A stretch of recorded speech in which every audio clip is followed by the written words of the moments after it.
Today's workout begins with the dumbbell squat clean. For the dumbbell squat clean, we like to first establish the receiving position. So the receiving position is a squat. So we'll take our dumbbells, bring them up over the shoulders, the back head of the dumbbell over the back of the shoulder, the elbows are up so that the chest is up. The abs are braced, our feet are just outside shoulder width or shoulder width, and we pull down into a squat by pushing the hips back, bringing the hips down, keeping those knees in line with the toes, elbows up as I said, and then drive up from there. So we do some of these squats just to establish that receiving position for our dumbbell hang squat clean.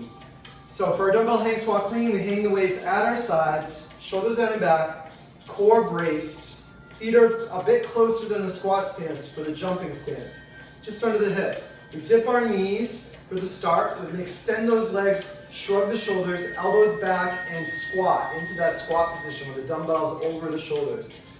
Then stand up. Stand up fully before you bring those dumbbells down.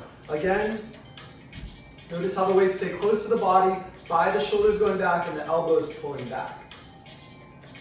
Okay, if you only have a single dumbbell, a single kettlebell, a bag, a loaded bag, anything of that sort, just hold it with two hands side by side. Perform the movement the same way. Just keep it close to the body, shrug the shoulders, pull it back in towards you. Our second movement today, we are in a plank.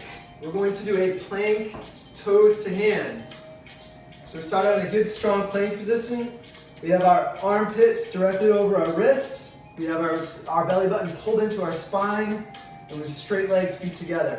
From here, we're just going to jump our feet in towards our hands, and then hop back to that plank. So you can hop forward as far as possible. You can bend those knees as you come forward. Perhaps not that low. Keep your hips up so you're really hinging that hip, but bend the knees as much as you need to so that you're not straining anything. Okay, make sure you're establishing that good plank every time, not sagging. Our third movement, we go back to the dumbbells for a dumbbell bent over row. Dumbbell bent over row, we have our feet hip width apart. We push our hips back into a deadlift position. Deadlift position, we're hinged at the hip, we have a slight bend in the knees, our back is flat, core is tight. We let those dumbbells drift out away from the body. Now they're in position to pull. And we do that row by pulling the shoulders down and back, elbows in, shoulder blades down and back. Just like that. If you don't have two dumbbells, you could use a single dumbbell, you could use a kettlebell, you could use a loaded bag, you could use a plate. Anything you hold with two hands, perform it the same way. Just shoulders down and back, elbows in. Our fourth movement, we're back to the plank. This time we're going to do a wide foot position plank, wide feet plank.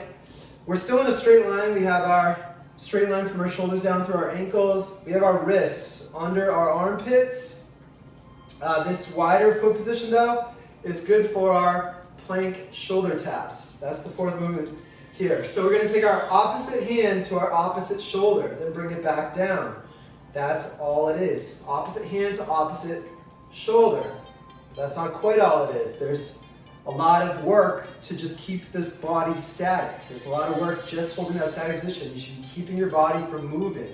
Nothing's moving except that arm with that tap. Have a great workout.